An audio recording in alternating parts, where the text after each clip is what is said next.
Avez-vous déjà réfléchi à ce qui se passe quand nous mourrons? J'avais l'habitude de croire que la mort serait la fin de tout, ou du moins un événement marquant, dramatique. Mais je peux vous garantir une chose. Quand cela m'est arrivé, c'était de la manière la plus naturelle possible. Une seconde, j'étais vivant. La suivante, je restais vivant, mais ailleurs. Je m'appelle Tony, je suis chirurgien orthopédiste et en 1994, à la quarantaine, la foudre m'a frappé et m'a emmené de l'autre côté. Ce que j'ai vécu durant ces minutes a complètement changé ma compréhension de la vie, de la mort et de qui nous sommes réellement. Voici mon histoire. Si vous vous intéressez aux expériences de mort imminente, au mystère de la conscience et à ce qui existe au-delà de ce que nous pouvons voir, abonnez-vous à la chaîne et activez la cloche. Partagez cette vidéo avec quelqu'un qui cherche aussi ses réponses. Faisons ce voyage ensemble. J'ai grandi à Kingston, New York, dans une famille italienne typique. J'ai toujours été le genre de garçon qui démontait les choses pour comprendre comment elles fonctionnaient. Mon père était strict. Quand je me suis mis dans quelques ennuis durant ma dernière année de lycée, il m'a donné un ultimatum. Tu vas à l'école militaire Citadelle ou tu ne reviens pas à la maison. Choix simple, n'est-ce pas? À la Citadelle, j'ai joué au football américain et obtenu mon diplôme en biologie. C'est là que j'ai eu l'honneur de travailler avec Albert Szent-Györgyi, lauréat du prix Nobel qui a révolutionné notre compréhension des muscles. Cela m'a fasciné. J'ai décidé que je serais scientifique, un des rats de laboratoire travaillant dans les sous-sols d'une grande institution. J'ai passé 5 ans à faire un doctorat en physiologie avec spécialisation en biophysique, mais quand j'ai terminé, le marché était saturé. Beaucoup de gens étaient allés faire des études supérieures pour échapper à la guerre du Vietnam, et quand la guerre s'est terminée, nous avons tous obtenu nos diplômes en même temps. Pas d'emploi. C'est à ce moment-là que j'ai tout repensé et je suis entré en médecine. J'ai choisi l'orthopédie parce qu'elle me correspondait parfaitement. J'adorais construire, réparer, reconstruire des choses. Ces gènes italiens de menuiserie prenaient enfin du sens. En 1994, j'étais un chirurgien établi, concentré sur une carrière académique, des publications, de la reconnaissance. J'avais une femme, 3 enfants, une bonne vie. J'étais complètement matérialiste. La science était ma religion. Si cela ne pouvait pas être mesuré, testé, prouvé, cela n'existait pas. Mon esprit était mon monde, et le monde physique était tout ce qui existait. Je me trompais, complètement. Août 1994. Ma femme a organisé une fête d'anniversaire collective au Sleepy Hollow Lake. 5 personnes de la famille avaient leur anniversaire en août, donc chaque année nous faisions cette célébration. Nous avons loué un pavillon qui pouvait accueillir plus de 25 personnes, juste à côté du lac. On m'a confié la tâche de m'occuper du barbecue. La matinée était magnifique, soleil brillant, température agréable, tout était parfait. La plupart des gens étaient à l'intérieur du pavillon et j'étais dehors en train de préparer la nourriture. À un moment donné, j'ai pensé téléphoner à ma mère. Mon père était déjà décédé et elle vivait seule. Je voulais savoir si tout allait bien pour elle. J'ai demandé à quelqu'un de surveiller le barbecue et je suis allé jusqu'à une cabine téléphonique qui se trouvait devant le bâtiment. Ce que je n'avais pas remarqué, c'est qu'un nuage d'orage s'était formé au-dessus du lac. J'ai mis les pièces dans le téléphone, composé le numéro, j'ai laissé sonner 5, 6, 7 fois. Rien. J'ai pensé, elle est occupée, je rappellerai plus tard. J'ai commencé à éloigner le téléphone de mon visage pour raccrocher. C'est à ce moment-là que j'ai entendu le coup de tonnerre. Un immense éclair de lumière est sorti du téléphone et m'a frappé directement au visage. J'ai senti mon corps être projeté en arrière comme une poupée de chiffon. Mais en même temps, et c'était la partie la plus étrange, je sentais que j'avançais. Ça n'avait aucun sens. J'avais vu la foudre, je savais que j'avais été frappé, je savais que j'avais été projeté en arrière. Mais maintenant, j'étais là, debout, complètement confus, regardant le téléphone se balancer sur le crochet. C'est à ce moment-là que j'ai entendu ma belle-mère crier. Elle était en haut de l'escalier et j'étais en bas. Elle a commencé à descendre en courant, venant directement vers moi. J'ai pensé, ça ne peut pas être bon. Quand votre belle-mère arrive en courant et en criant, quelque chose ne va vraiment pas. Mais quand elle s'est approchée de moi, elle regardait sur la gauche, comme si je n'étais pas là. J'ai essayé de lui parler, rien. Elle est simplement passée à travers moi. Je me suis retourné pour voir où elle allait, j'ai fait 3 pas et je me suis vu au sol. Mon propre corps, effondré, immobile. Ah, je suis mort. Vous savez ce qui était le plus choquant ? Ce n'était pas la mort en soi, c'était l'absence totale de cérémonie du moment. Je m'attendais à quelque chose, des cloches qui sonnent, une lumière spécifique, une sensation différente, je ne sais pas. Mais non, c'était simplement naturel. Une seconde, j'étais dans un état, la seconde suivante, j'étais dans un autre. Je suis passé d'une forme physique à une forme spirituelle sans aucune alarme, aucun avertissement. Une femme qui attendait pour utiliser le téléphone, une infirmière, j'ai appris plus tard, s'est agenouillée et a commencé à faire du RCP sur mon corps. J'étais là, à côté, essayant de crier, essayant d'attirer l'attention. Je pouvais voir tout le monde, je pouvais entendre tout le monde, mais personne ne pouvait me voir ou m'entendre. Et puis, je me suis rendu compte de quelque chose d'extraordinaire. Je pensais, exactement de la même manière que j'ai toujours pensé. J'avais un contrôle total de mon esprit, mes pensées couraient, essayant de tout traiter, mais c'était mes pensées, dans ma voix intérieure, de ma façon de penser. C'est à ce moment-là que la première grande vérité m'a frappé. Qui je le suis toujours. La mort n'existe pas. Mon esprit, ou peu importe qui je suis réellement, est éternel. C'était la première révélation. Nous sommes deux êtres. Le corps n'est qu'un costume, une tenue sur qui nous sommes réellement. Et quand j'ai regardé mon corps, là, étendu, j'ai ressenti une étrange indifférence. C'était moi, mais ce n'était pas moi. Ce n'était qu'une coquille vide. Moi, j'étais toujours là, complet, entier. J'ai réalisé qu'il ne servait à rien de rester là. Personne ne pouvait me voir. J'ai décidé de monter l'escalier et de vérifier ma famille. J'ai commencé à monter et vers la 3e marche, j'ai regardé en bas et j'ai vu mes jambes commencer à se dissoudre. Ok, ça devient vraiment bizarre. Quand je suis arrivé en haut de l'escalier, je n'avais plus aucune forme. J'étais juste une boule d'énergie. Je ne me suis pas préoccupé d'utiliser la porte ou les marches suivantes. J'ai simplement traversé le mur.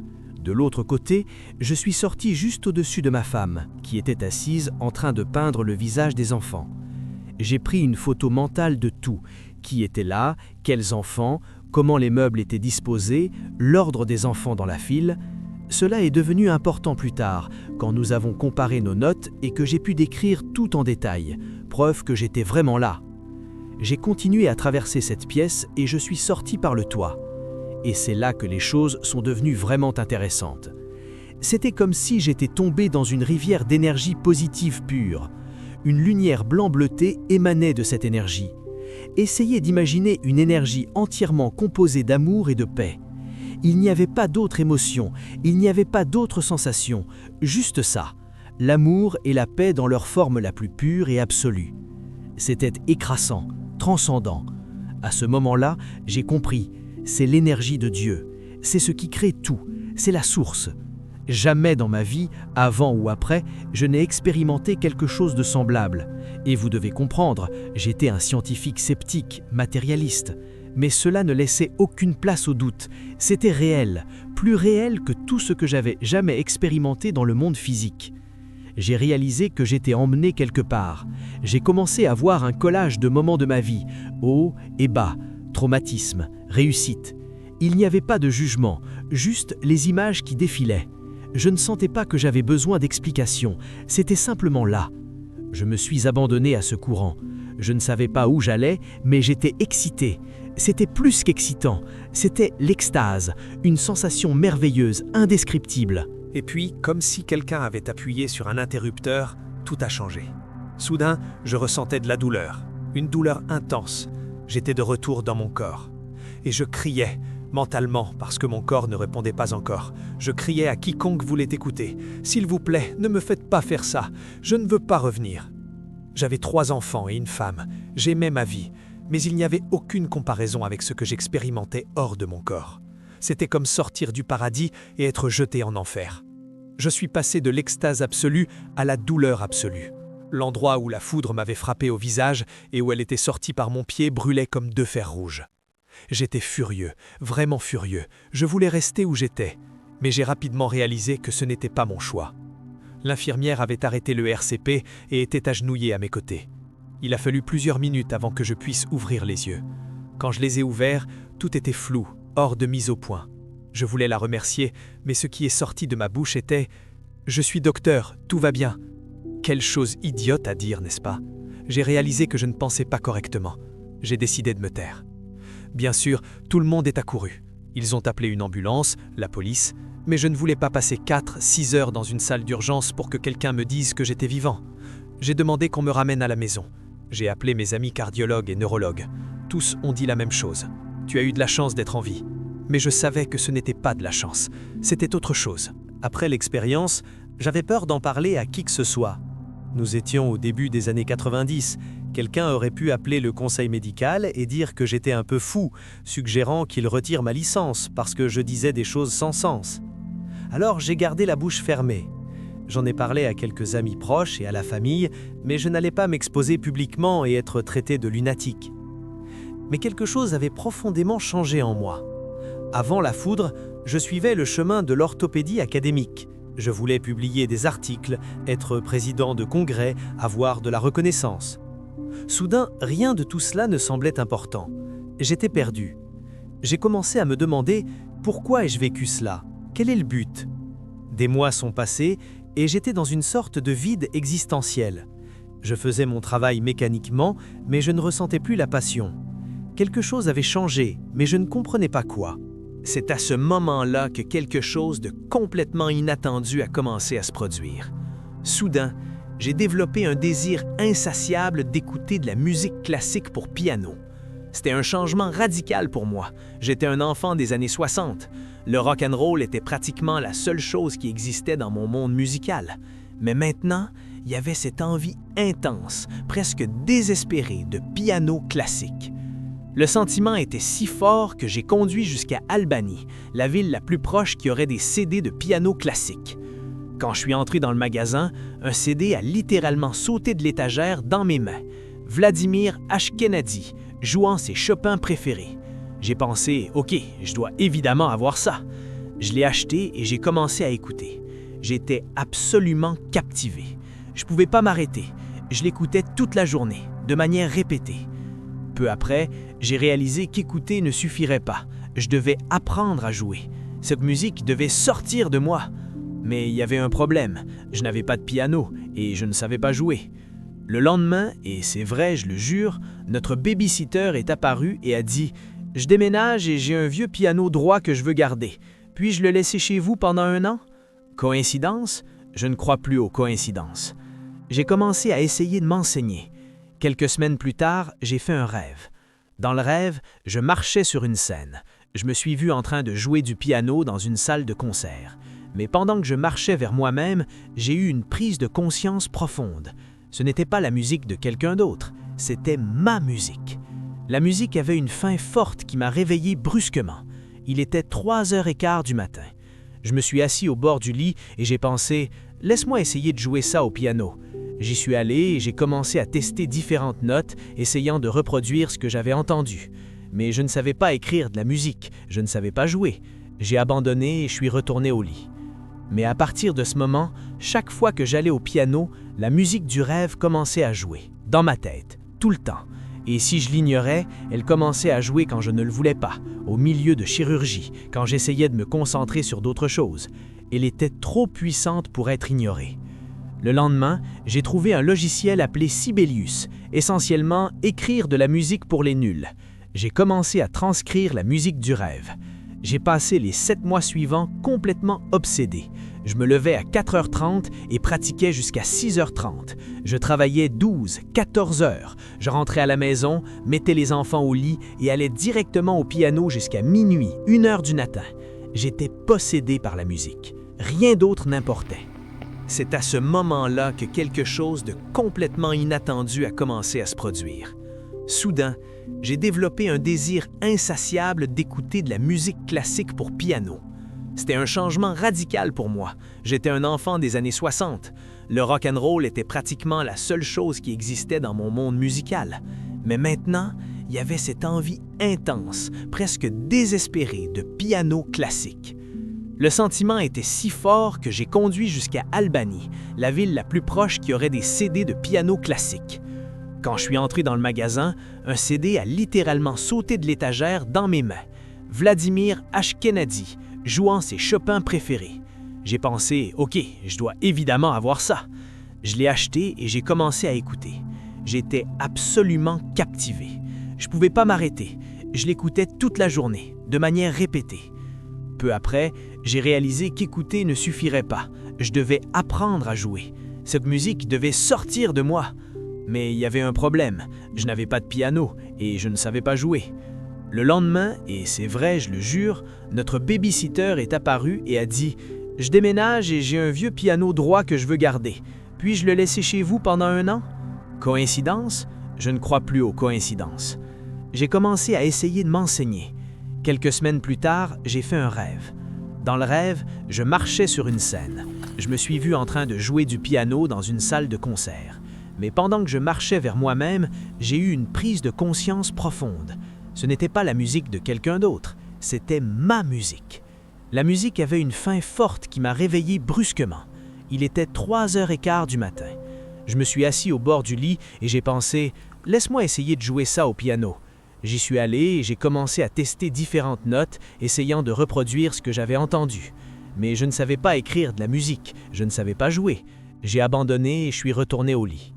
Mais à partir de ce moment, chaque fois que j'allais au piano, la musique du rêve commençait à jouer, dans ma tête, tout le temps. Et si je l'ignorais, elle commençait à jouer quand je ne le voulais pas, au milieu de chirurgie, quand j'essayais de me concentrer sur d'autres choses. Elle était trop puissante pour être ignorée. Le lendemain, j'ai trouvé un logiciel appelé Sibelius, essentiellement écrire de la musique pour les nuls. J'ai commencé à transcrire la musique du rêve. J'ai passé les 7 mois suivants complètement obsédé. Je me levais à 4h30 et pratiquais jusqu'à 6h30. Je travaillais 12, 14 heures. Je rentrais à la maison, mettais les enfants au lit et allais directement au piano jusqu'à minuit, 1h du matin. J'étais possédé par la musique. Rien d'autre n'importait. Cette expérience m'a enseigné des vérités fondamentales sur notre existence. Premièrement, la vie continue après la mort. Nous sommes dans cette forme pour une période, puis nous la quittons et devenons autre chose. C'est un continuum.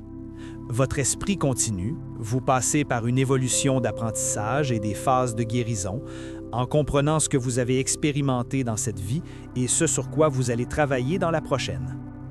Deuxièmement, nous sommes ici pour apprendre, pour expérimenter, pour évoluer spirituellement et devenir des êtres plus élevés que ce que nous sommes maintenant. La vie est une école et chaque expérience, bonne ou mauvaise, est une leçon. Troisièmement, il existe une source et nous pouvons y retourner. Mais vous devez gagner votre chemin de retour. Vous le faites en passant par des terrains d'épreuve, en vous développant par l'expérience.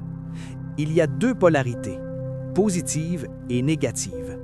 Se déplacer le long de la polarité positive, c'est servir les autres, tandis que la négative, c'est se servir soi-même. Si vous pouvez penser en termes de service aux autres dans votre vie quotidienne, cela vous donne un avantage pour croître spirituellement et finalement trouver votre chemin de retour, vous réunir avec la source d'où tout est venu. Quatrièmement, nous sommes des êtres éternels. Qui vous êtes, vous l'êtes toujours. La mort n'existe pas dans le sens où nous le pensons. C'est juste un changement de forme. La peur de la mort est basée sur l'ignorance. Quand vous savez, vraiment savez que vous continuez à exister, tout change. Avant la foudre, j'étais complètement ancré dans la science. Je croyais seulement en ce que nous pouvions mesurer, tester, prouver. La réalité était le monde physique, point final.